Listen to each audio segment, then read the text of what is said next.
السلام علیکم، میں ہوں حافظ فہد وسیم اور آپ دیکھ رہے ہیں ڈیجیٹل نیوز۔ آج کا ہمارا موضوع ہے اخلاق حسنہ۔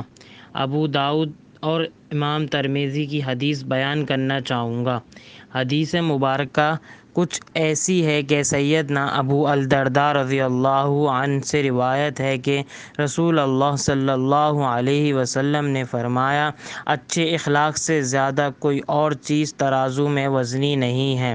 اس حدیث سے معلوم ہوا کہ قیامت کے روز ترازو بھی ہوں گے جن میں اعمال تولے جائیں گے، اور ترازو میں سب سے وزنی چیز انسان کے عمدہ اخلاق ہوں گے۔ اس کی فضیلت سے اچھے اور بہترین اخلاق کی اہمیت کا اندازہ لگایا جا سکتا ہے۔